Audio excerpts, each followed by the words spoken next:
My name is JMacias. Today I'm doing my speech on Chapter 10. This is BRE 110, California Real Estate Law, the 9th edition. So let's just get right into it. The first thing I want to do is define a deed. So a deed is a legal document, and it's used by the owner of a real property or a grantor, and this is used to transfer all or part of the interest in the property, or a share of that interest to another person or a grantee. Some examples would be like when you sell or buy a house, there's a deed of transfer there, transferring ownership of the property to another person.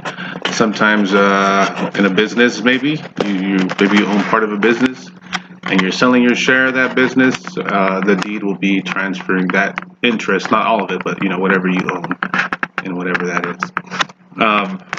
So a deed is one of the primary ways to voluntarily transfer property.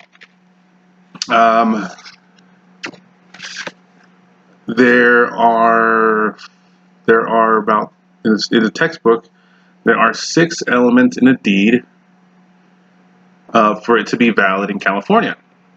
1, a deed has to be in writing. 2, this deed has to include words of conveyance. Any word that can describe the intention to transfer an interest or the ownership of the property.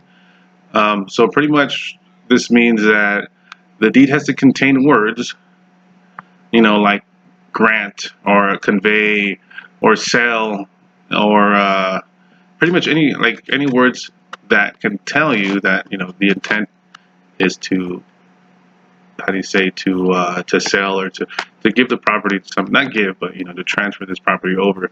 These words of conveyance have to be included in the deed. That way, it's clear that that property or interest of property is being transferred. Nothing tricky, I'm guessing. The third element I want to talk about is that for a deed to be valid, it has to be signed by a competent grantor. So the grantor has to be competent, meaning that they have to be of sound mind, like they can't be insane, and of legal age, in case there's minors out there that don't know what they're doing. Although sometimes, I think even adults aren't always well informed to be making decisions, of sound mind, I guess. So the grantor has to be of sound mind and of legal age. The fourth element is a deed must name an identifiable and living grantee. So the grantee has to be identifiable and they have to be living. But it doesn't state that they have to be competent. So the property can be, in the deed, the property can be transferred to somebody who's a minor or who's even an insane person. So the requirement for the grantee doesn't really mean that they have to be competent. The deed just has to have them be able to be identified, and they have to be living. Number 5, the 5th element, another good movie, by the way. So for a deed, the 5th element for a deed to be valid is that it must contain adequate property descriptions. So whatever property is being transferred or is in the deed, the property that's being conveyed has to be properly described or legally described. That means doesn't mean you count all the bricks that the fireplace is made up of or all the small details.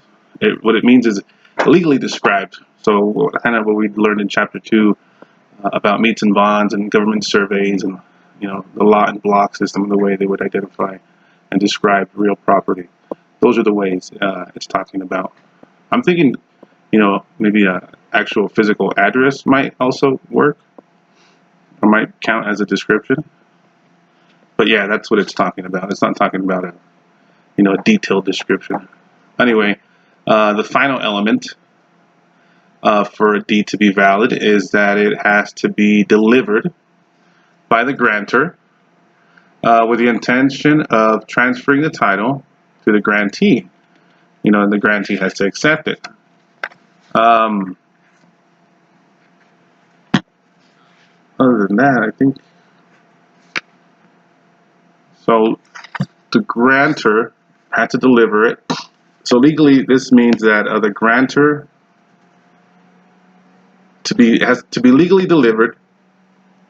It's legally delivered if the grantor's intentions was immediate. He had to immediately. His intentions have to be immediate to surrender the control of the property and transfer the title of that property to the grantee.